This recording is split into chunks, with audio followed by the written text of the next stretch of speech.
Assalamualaikum warahmatullahi wabarakatuh. Bismillahirrahmanirrahim. Alhamdulillahirabbil alamin. Rabbi shrah li sadri wa yassir li amri wahlul 'uqdatam min lisani yafqahu qawli. Ya hadi, ya alim, ya khabir, ya mubin, ya wali, ya hamid, ya qawim, ya hafid. Asyhadu an la ilaha illallah wa asyhadu anna Muhammadar Rasulullah. Allahumma shalli ala sayyidina Muhammadin wa ala alihi wa sahbihi wasallam. Asyhadu an la ilaha illallah wa asyhadu anna Muhammadar Rasulullah. Allahumma shalli ala sayyidina Muhammadin wa ala alihi wa sahbihi wasallam. Asyhadu an la ilaha illallah wa asyhadu anna Muhammadar Rasulullah. Allahumma shalli ala sayyidina Muhammadin wa ala alihi wa sahbihi wasallim. Alhamdulillahirabbil alamin. Kita diberikan kesehatan, kenikmatan, iman dan Islam. Semoga kenikmatan ini tidak pernah kita lupakan dan selalu bersyukur kepada yang memberinya, yaitu Allah Subhanahu wa Ta'ala, Pencipta Maha Segalanya. Anak-anakku, pada kuliah Perencanaan dan Strategi Pembelajaran PAI, pertemuan kali ini saya akan menerangkan tentang metode ekspositori. Metode ini adalah cara yang digunakan oleh seorang guru, di mana guru adalah sebagai pusatnya, sebagai sentral. Jadi yang berperan aktif di sini adalah gurunya. Kemudian metode ini juga bisa dikatakan dengan metode ceramah, metode drill. Drill itu ketika guru memberikan satu kata, maka murid akan mengulanginya. Memberikan satu kata lagi, murid mengulanginya. Itu namanya metode drill. Atau juga metode ini bisa disebut sebagai metode tanya jawab. Di dalam metode ini nanti guru memberikan pertanyaan, kemudian muridnya menjawab, atau sebaliknya muridnya memberikan pertanyaan dan gurunya menjawab pertanyaan. Dan yang terakhir, metode ekspositori ini bisa juga dikatakan sebagai metode peragaan. Tujuan pada metode ini yang pertama yaitu adalah mengajak siswa untuk aktif. Jadi sebenarnya walaupun ini metode yang digunakan guru adalah berpusat pada guru, tetapi guru juga mengajak aktif kepada muridnya untuk selalu bertanya. Kenapa? Ya karena tadi dengan adanya pertanyaan, dengan adanya komunikasi yang efektif, maka timbullah di sini saling bertanya antara murid yang satu dengan yang lainnya. Jadi gurunya ini kira-kira memberikan clue kepada murid supaya murid ini ada rasa penasaran. Nah, rasa penasaran ini yang kedua tujuannya itu akan mengantarkan murid selalu ingin tahu.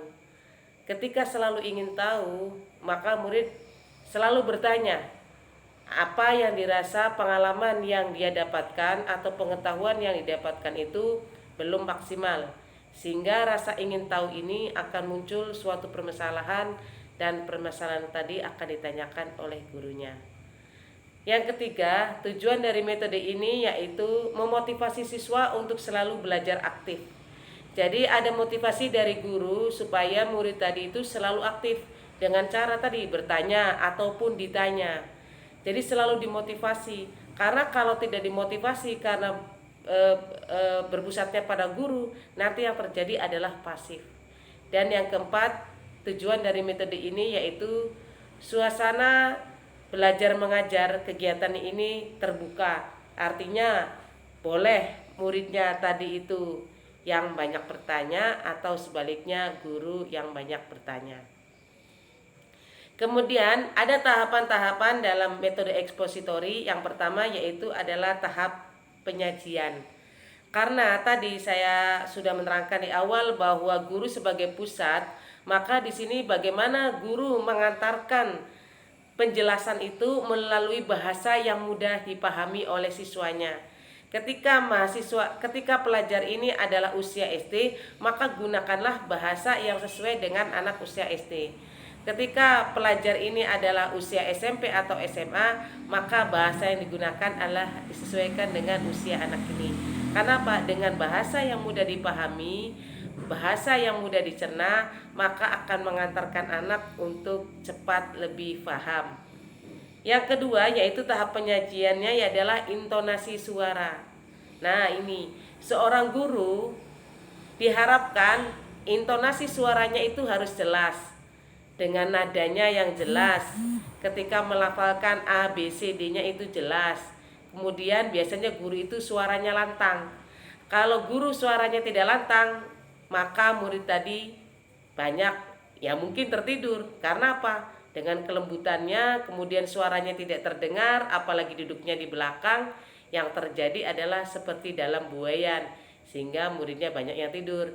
Nah, ini untuk dihindari dalam metode ekspositori ini. Kemudian yang ketiga adalah tahap penyajiannya kontak mata. Karena melalui tanya jawab, karena melalui drill, melalui juga dengan ceramah, maka ada kontak mata antara guru dengan muridnya. Nah, ini gurunya itu juga harus lebih fokus kepada murid-muridnya. Siapa saja nih yang ketika dia diajarkan itu jasadnya ada di dalam kelas, rohaninya juga ada di dalam kelas. Jangan sampai jasadnya ada di dalam kelas tapi pikirannya kemana-mana, rohaninya kemana-mana, sehingga apa yang diterangkan oleh guru itu tidak diresapi atau tidak didapatkan, muncullah nantinya ketidakpahaman pengetahuan yang sudah diberikan oleh gurunya dalam menerangkan tadi. Kemudian yang keempat, tahap penyajiannya adalah suasananya harus hidup dan menyenangkan. Karena guru berpusat sebagai pusat titik sentralnya di sini, maka bagaimana dengan intonasi tadi, dengan bahasa tadi, kemudian dengan kontak mata tadi, guru ini mengajak siswanya untuk selalu semangat di dalam belajar, supaya tidak jenuh, supaya tidak bosan.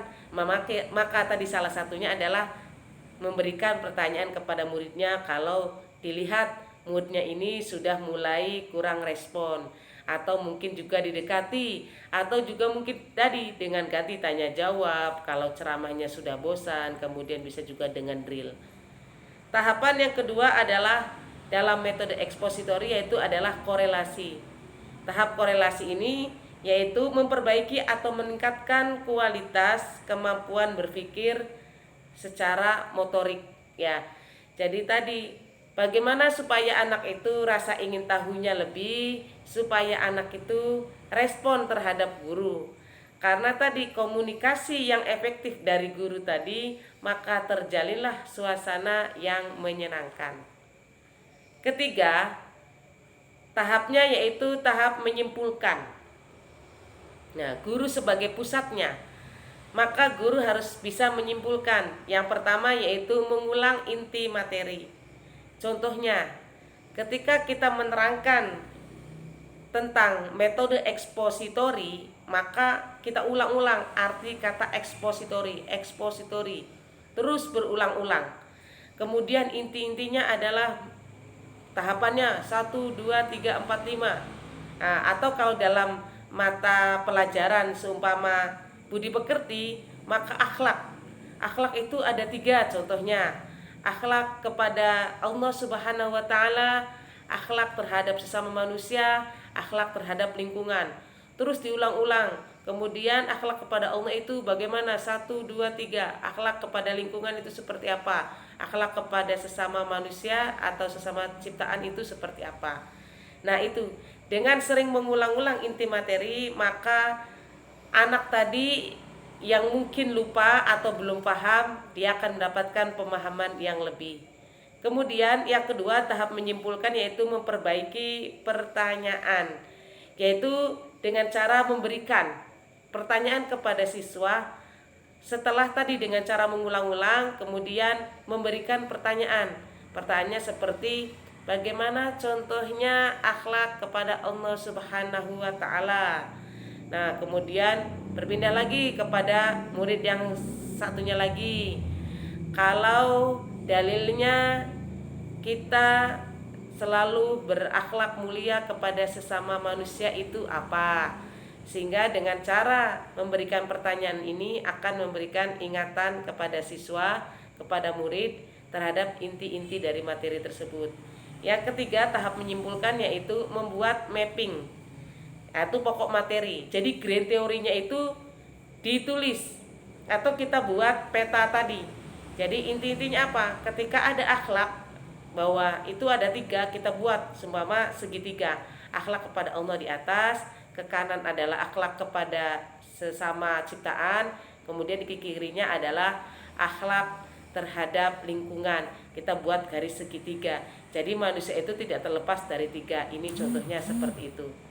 Kemudian tahapan yang keempat dari metode ekspositori yaitu adalah tugas, dengan memberikan tahap aplikasi. Tugas yang sudah diberikan tadi, materi tadi itu diberikan tugas, seumpama di akhir tugas mencatat atau meresum dari inti materi tadi, yaitu tentang akhlak sesama manusia atau kepada Allah atau kepada lingkungan tadi.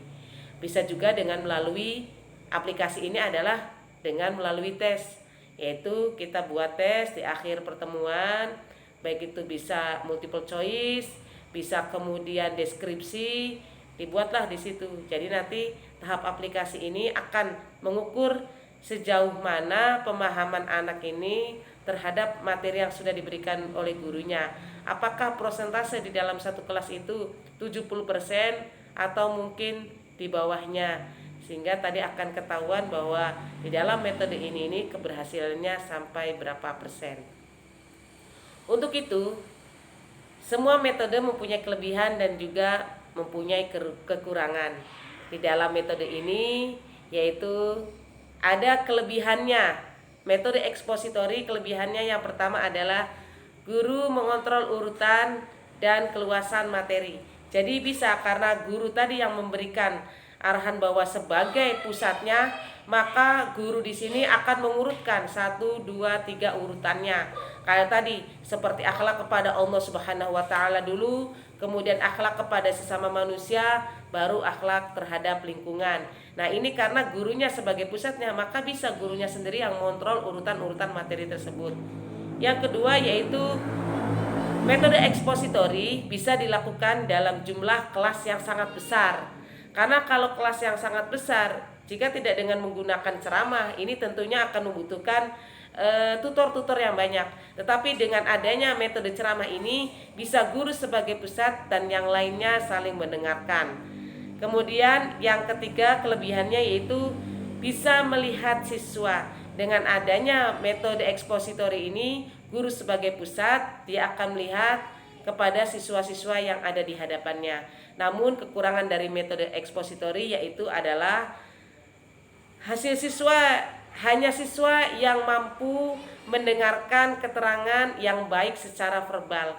Jadi bagi siswa yang mampu mendengar secara baik, maka dia akan mendapatkan pemahaman yang lebih. Namun jika dia hanya bisa melihat dengan cara kemampuannya, pemahaman itu dengan melihat, maka kalau dengan cara mendengarkan saja dia tidak bisa ya, kalau nonverbalnya ini adalah kekurangannya. Yang kedua kekurangannya yaitu kemampuan sosialisasi ini kurang. Karena tadi guru sebagai pusatnya, maka interaksi antara yang satu dengan yang lainnya itu kurang efektif. Nah, di sini kekurangannya. Dan yang ketiga yaitu tergantung guru atau satu arah. Kalau gurunya mampu menguasai materi, kemudian dapat menerangkannya, sehingga suasana kegiatan belajar mengajar ini aktif, komunikatif, maka keberhasilan itu akan diraih lebih. Namun jika gurunya tidak bisa mengarahkan di dalam satu kelas, tidak bisa membuat suasana itu lebih menyenangkan, lebih komunikatif, yang terjadi pasif, maka metode ini ya tadi kekurangannya adalah tidak bisa mengarahkan siswa sepenuhnya aktif. Jadi tergantung pada gurunya. Untuk itu saya harapkan kepada anak-anakku, nanti di akhir pembelajaran ada tugas setiap materi. Untuk materi minggu ini adalah tulis pertanyaan dari teman kalian, kemudian jawabannya juga ditulis, serta resum dari metode ekspositori ini dicatat di buku kalian, dikumpulkan kepada PJ-nya masing-masing, yang kemudian nanti akan saya nilai. Itu saja yang bisa saya terangkan. Kita tutup dengan bacaan hamdalah. Alhamdulillahirabbil alamin. Subhanakallahumma wa bihamdika asyhadu an la ilaha illa anta astaghfiruka wa atubu ilaik. Kurang lebihnya mohon maaf. Billahi taufik wal hidayah. Wal afu minkum. Wassalamualaikum warahmatullahi wabarakatuh.